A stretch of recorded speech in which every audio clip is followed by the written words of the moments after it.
Less than 4 hours later, North Vietnamese tanks crashed through the gates of the presidential palace. At 4 o'clock, a live radio broadcast announces Saigon is officially renamed Ho Chi Minh City. We're all gathered in the bureau, standing over the teletype when it starts ringing flashes. Saigon has fallen. Saigon has fallen. The presidential palace is taken. It was over. It was over.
I left the country April 30th, 1975. I had one of my husband's friend in Navy, and they had some kind of like border patrol ship, I think a small one. Then after that, had been rescued by American. It's a big ship from America.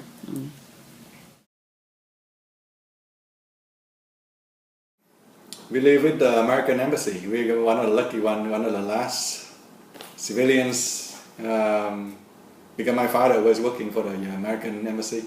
Yeah. So we knew ahead of time, about a month before, but nothing happened until April 30th, where they called us that they're going to meet at their location in the embassy in Canada.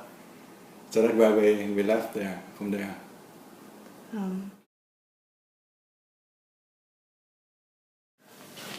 I left Vietnam on the 30th of April 1975. I think he knew something about the collapse of the government and the communists will take over the country. He ordered me to buy 5 little backpacks for 5 kids and 2 handbags for me and him. And we always have some clothes in there, some instant noodle, and some milk. And the important thing is a pitcher of water for each one. Every morning he said, get downstairs and wait for his order when he came to work.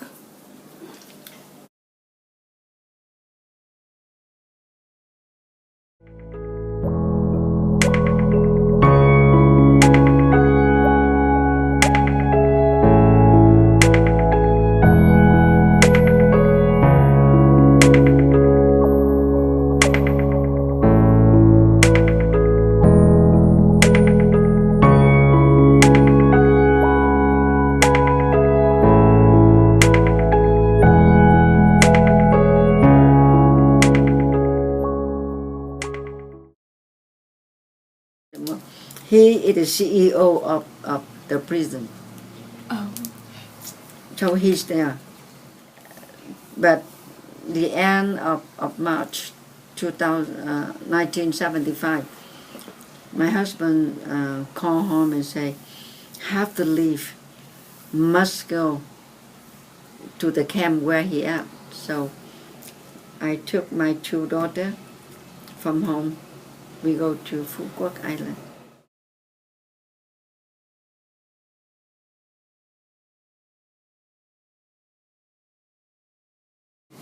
And then my family entered the Vietnam Navy ship in the night of April 30th, 1975, sorry. Then the next morning, when the Vietnam president announced the loss of freedom, then he ran to the border. Then he was very lucky to get on one of another Vietnamese Navy ship. But then so many Vietnam Army, the Navy ship, all joined together and all boarded into the same big ship from America. So he ended up in the same ship. But we don't know that we are in the same one until a day after. But it take him almost like all day to find me. But so many, I think over 5,000 in the ship. And nobody can see anybody. But everybody was tired and exhausted and lay down and then they sit at one point and then the whole body just numb. Even 40 years already, but seemed like it just happened last week. It's still, everything is fresh in my mind.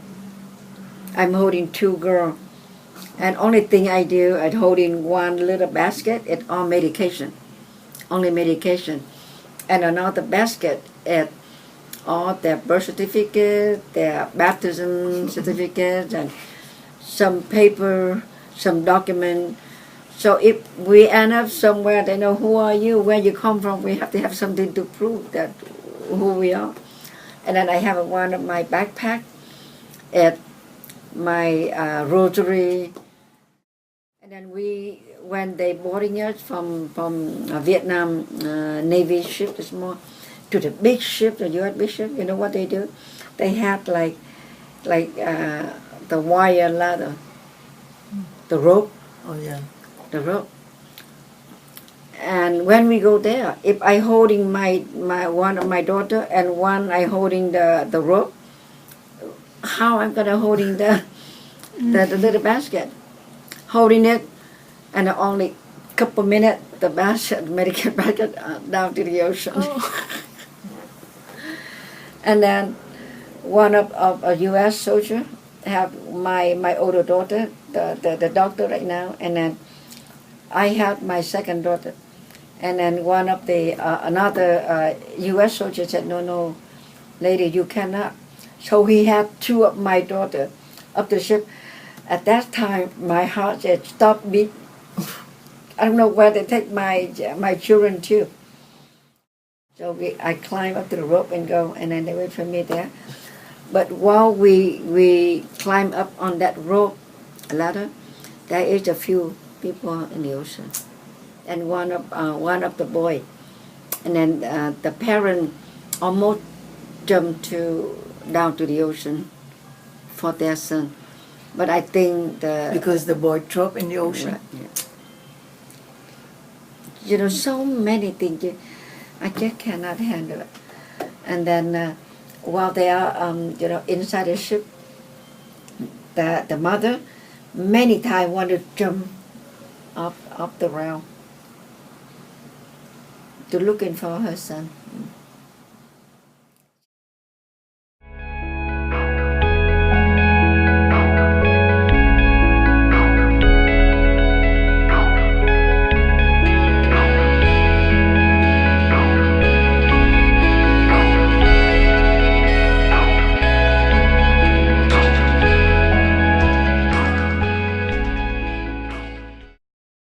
Yeah, during the ferry out to the sea, we kind of, we encountered some of the attack from the communists. Oh.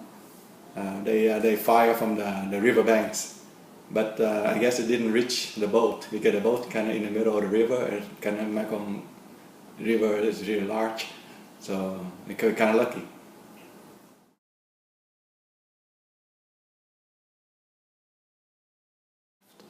Always scary because at night there always some insecurity the enemy can knock on the door, and because in our country, there's no security, but actually we only usually counter-attack after they attack us.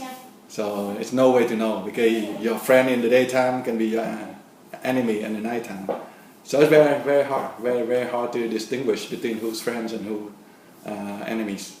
Okay, so after we got off on the U-boat, we was picked up by another big boat in the international water. And from there they sailed to Subic Bay in Philippines. I think we stayed there for about a week. After a week, they flew us to Guam. And we situated in Guam for about a month.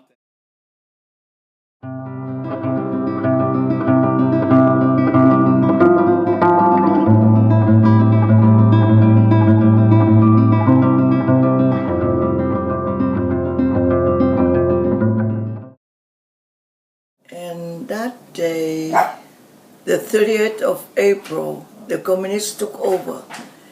He gave the curfew on over the country. Nobody get out. And my husband was stuck in the office, in the radio station. He couldn't get home.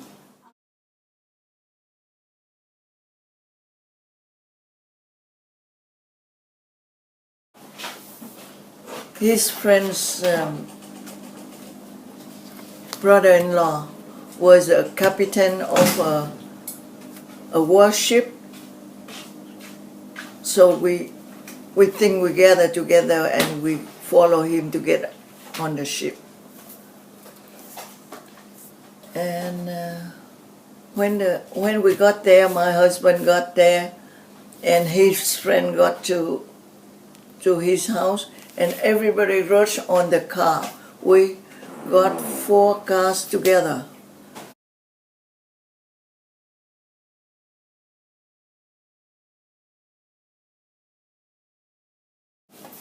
Gradually, they let the people get in, everybody get in.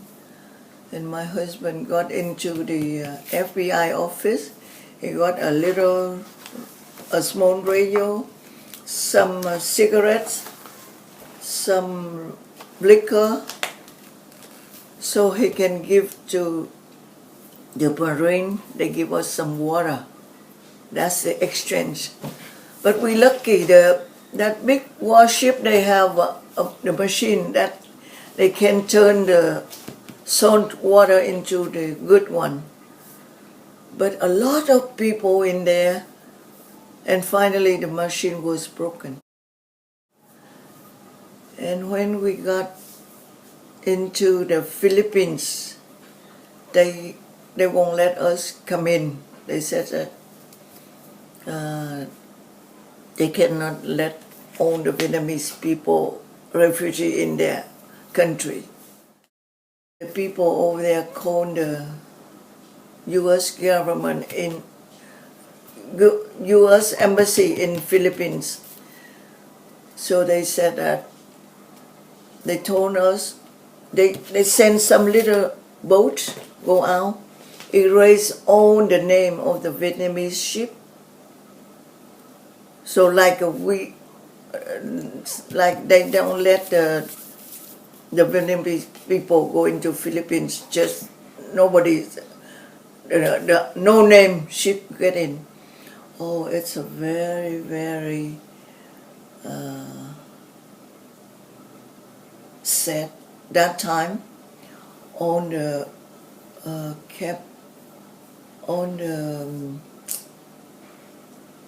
lieutenant, on the people belong to the government have to throw on of his badges in the sea, on the guns, on the berets and everything. So they have to wear silver glove to get in.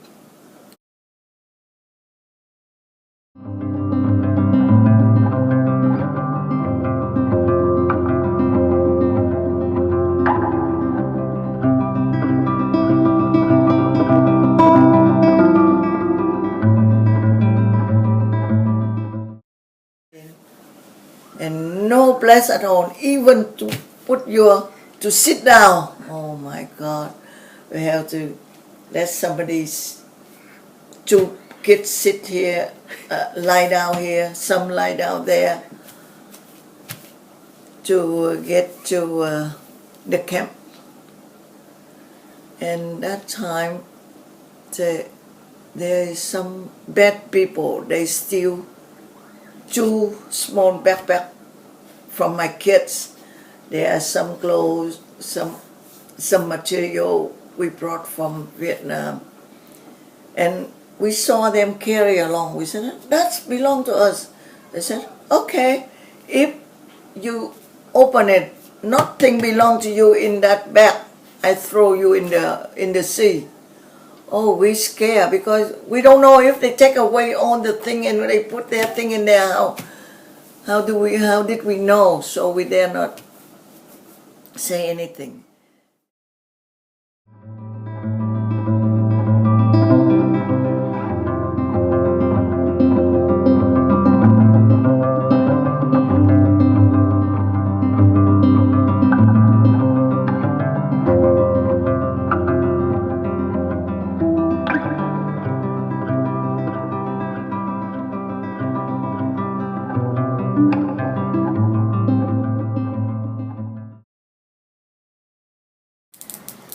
Just imagine that you left your own country and you leave everything behind.